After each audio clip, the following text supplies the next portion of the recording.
తర్వాత అందరికీ బియ్యం అలవాటైపోయింది. ఇప్పుడు డబల్ పాలిష్ చేసుకునే పరిస్థితి తెల్లగా ఉండాలి. తెల్లగా ఉండే భోజనం స్టేటస్ సింబల్ అయిపోయింది.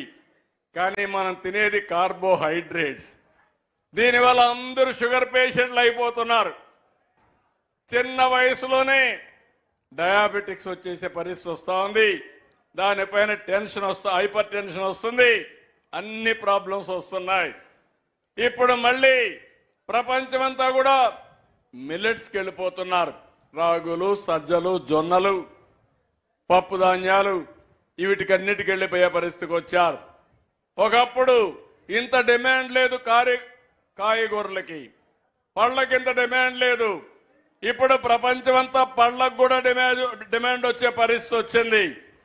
కానీ ఆ పండ్లు పండే ఏకైక ప్రాంతం, అనుకూలమైన ప్రాంతం మన రాయలసీమని మరొక్కసారి గుర్తు చేస్తున్నా. దీనికి శ్రీకారం చుట్టింది కూడా నేనే. మైక్రో ఇరిగేషన్ ఇచ్చాను మీ అందరికీ. 90% సబ్సిడీతో డ్రిప్ ఇరిగేషన్ ఇచ్చిన పార్టీ తెలుగుదేశం పార్టీ. చరిత్ర మార్చిన పార్టీ తెలుగుదేశం పార్టీ. ఇప్పుడు కూడా ఎన్డీఏ ప్రభుత్వం మళ్ళీ 90% సబ్సిడీ ఇచ్చాం.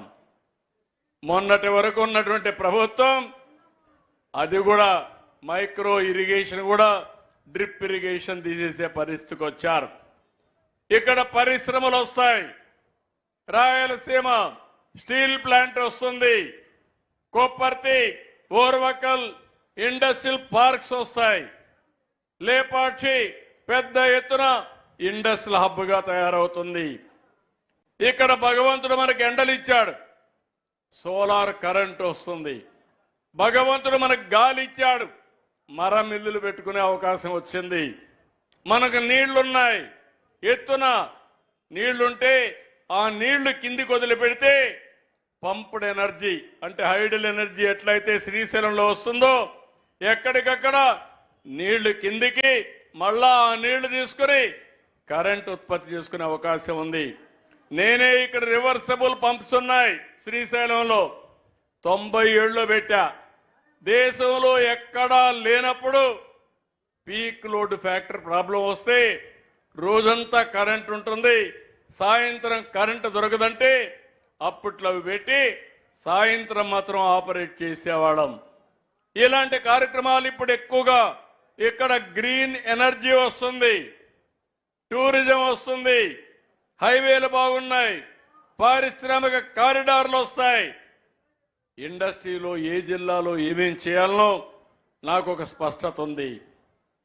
లేపాక్షి, ఓర్వకల్ ఒక కారిడార్గా defence, aerospace, electronic city, automobile, drone, green energy ఇవన్నీ వస్తాయి. ఈరోజు మనం చూస్తే సూడూరుపేట దగ్గర ఏదైతే సెటిలైట్ లాంచింగ్ ప్యాడ్స్ ఉన్నాయి అక్కడ ఏరో సిటీ వచ్చి ప్రైవేటు పెట్టుబడులు కూడా పెద్ద ఎత్తున వస్తాయి. నేను ఒకటే మిమ్మల్ని అందరినీ కోరుతున్నా, మీరు ఆలోచించుకోవాలి.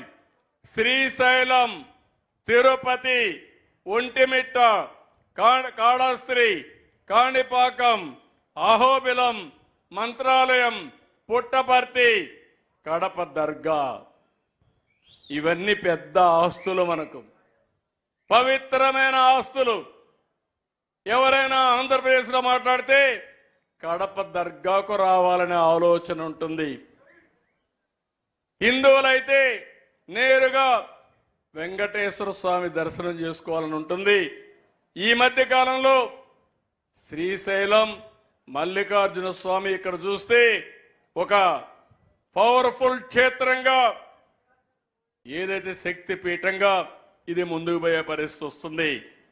అదే సమయంలో మీరు గుర్తుపెట్టుకోండి, ఈ రాయలసీమలో ఆధునిక దేవాలయాలు, ఆ దేవాలయాలు మీరు చూస్తే రిజర్వాయర్లన్నీ మీరు చూసినప్పుడు శ్రీశైలం ఇక్కడే ఉంది, పక్కనే జీడిపల్లి ఉంది, బిఆర్ ఉంది, మిడ్ పెన్నార్ ఉంది, చాగల్లు, సిబిఆర్, పైడిపాళెం, వంశీకొండ, గండికోట, ఔక్, గోరకల్లు, బ్రహ్మ